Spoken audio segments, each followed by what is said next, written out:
Hey guys, my name is Toby and welcome back to another very exciting Photoshop tutorial where today we're going to be taking a look at the Levels tool. Now originally I was going to do this as a Levels versus Curves video because they're two kind of bread and butter tools that I use on virtually every image that I edit, except that they're pretty much the same thing in a lot of ways, and it's kind of a case of there are situations where you'd want to use one over the other, and you know why that is and what those situations are. But I decided that doing all of that in one video is a bit much, so what we're going to do is take a look at Levels this week and Curves next week. So without further ado, let's talk about Levels. Now before you can understand Levels, I think there is one key element that you have to have a really firm grasp on, and that is how a histogram works. So a histogram is basically a visual representation of the tones in your image, and it's basically just a bar graph. So without getting really detailed with it, because it's a fairly simple concept, it's basically just counting how many pixels there are in your image of a certain brightness. So in this case we can see that there's actually nothing which is pure black, because if it was it would be butted right up against the far edge of this graph. We have some dark tones, and then it kind of starts to have a few more shadowy areas, quite a lot of midtones, there's a bit of a dip there, quite a lot of highlights, and then it kind of tapers off before ever hitting pure white. Now that's the long and short of it basically. Now if you want to look at a real world example, we have Photoshop's histogram open up here in the top right, and you can get to that by going to Window, Histogram if it's not already open. And basically we have a big spike in pure black in this image of this graph, and that's obviously this pure black area and the text and things like that. We then have not very much else, and then a big spike here which is going to be this grey area, and then we also have a big spike at pure white, which is obviously the pure white. So that's kind of an idea of kind of how this works. So a lot of histograms won't look quite like this. This is a bit of an odd one, but it gives you kind of a simple idea of how the tones are being represented visually in a graph.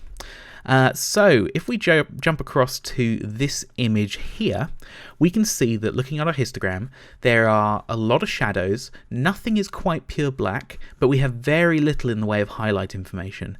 Now there is some highlight information which you can kind of see because we do have these little light sources which are undoubtedly highlight information, but it might just be a case of there's so few of them in comparison to the number of pixels, they're just not really showing up here. So there probably are a couple of little bits there, but it's mostly not.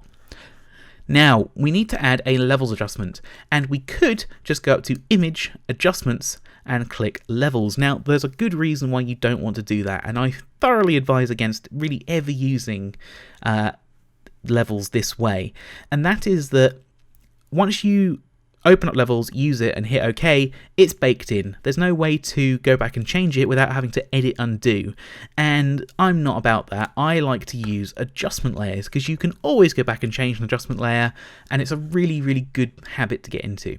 So I'm going to go ahead and click this Levels adjustment here, and it's going to add a new adjustment layer. Now if you don't have this tab open, you can get to it by going to Window, Adjustments, or if you don't really want to have that open, you can go to Layer, New Adjustment Layer, and then you can click one of these.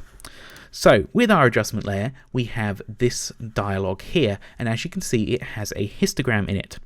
Now we also have this histogram up here, and you're going to want to pay attention to this one. So we have a load of control handles in here which all do different things. We're just going to focus on these three up here to begin with. So basically we have a white point, a midpoint, and a black point, and when you move these around you're kind of setting where the tones in your image kind of have their cut-off points, if you like.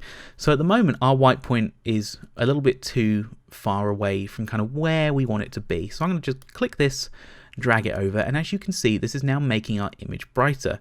Now if you look at the histogram in the top right, you're going to see that when I let go of this, it's now going to kind of reset where the tones are. So we now have a couple of things here that are going to clip to pure white, and it's kind of spread our histogram out nice and evenly. Now the black point, we can do the same thing. We're just going to drag this over just a little bit, and we now have just some information which is clipping to pure black, and that's my personal sort of style of editing. I think there should always be something that is just clipping, and that's how I get the maximum dynamic range out of a shot. Now it'd be better if nothing clipped, but you want to kind of push it to the point where you've got as much of that histogram being used as possible. I like to see tones fairly evenly spread across the whole thing. So, you know, already you can see that that has just really brought that to life. It's kind of made it pop out a little bit, and it's quite good. So the midpoint slider is an interesting one, because basically what this lets you do is move kind of where the middle of your histogram sits. Now this one doesn't kind of visually show up as well on there, but what you can imagine is that if we want to have more shadowy areas, we want it to be a little bit darker, but we don't want to move our white or black points, they're kind of quite happy with where they are. What we can do is we need to make the space in here a little bit bigger. So we want more of the image to be dedicated to shadows. So now there's less highlight information and slightly more shadow information, and that's just gonna, you know, let you kind of play around with things a little bit without having to worry about the white or black point moving. Now, you probably don't want to move this too much. If anything, actually, I wouldn't move it for this image. I think it's kind of fine where it is. And generally speaking, that's kind of how it goes. You don't need to move this one very often. So just to go back to the white and black point for a second, the one thing that these do is basically say, okay, everything from this point and that direction is now going to be pure white. So at the moment we haven't kind of gone into our tones, but if we kind of bring this up and over, you're now going to see that a lot of the image has gone pure white. So all of these tones that used to exist here are now just pure white, and our histogram kind of reflects that. So we now have a big spike here where all of that information used to be, and you can see there's a gap sort of there, which is what this gap here is. Hopefully that makes sense. But you know, if you continue to drag this over, more and more of the image is going to start to become pure white, and that's kind of what you end up with. Now equally it works the opposite way with the black point. If we move this over to the right, everything to the left of the black point is now going to be pure black, and again our histogram is going to reflect that with this lovely big spike here. So I think that's kind of where we want this to be. Now the second slider we have down here controls the output levels, and this is an interesting one because basically what this is saying is at the moment this image has a full freedom of use from everything from pure black to 100% pure white. Now if we move this in a bit, what this is saying is actually now you can't use pure black, you can use brightness levels up to about 50 and beyond. So if we look at our histogram, you can kind of see in the top right here that as I move this up, it's now saying, okay, now nothing can be darker than that tone. So that's what this is doing. Equally, if you move it in on the white side of this, then it's saying, okay, nothing can be brighter than this point here. And our histogram now has a big chunk missing from each end where we've limited the range of tones that can be output from our image. Hopefully that made sense as well. There's a lot of funny technical terms I'm throwing around here, but that's basically what it's doing. Now, a cool use for this is if you ever see that kind of Instagram-y, hipstery sort of look, basically all that is, it's just this output slider just being dragged up a little bit so that you don't have anything in the image which is pure black. It kind of gives it that kind of slightly washed out kind of feel to it that seems to be a bit of a trend at the moment. So that's a really easy way to achieve that. You don't need to get all these filter packs and presets. You just take levels and just go on the output slider and that's it. So that's looking pretty good. Now the other thing that you can do with levels, and I'm actually going to add another adjustment layer for this, just because I think it's quite good sometimes to have different levels adjustments that do different things. You could technically do all of this in one adjustment layer, but I think it's nicer if we have one which is set for contrast. And this one we can use for color. So what we can do is, at the moment we're working in the RGB, but we can just work on individual color channels. And I wouldn't recommend doing this really, because I think there are better ways of doing this that are less confusing.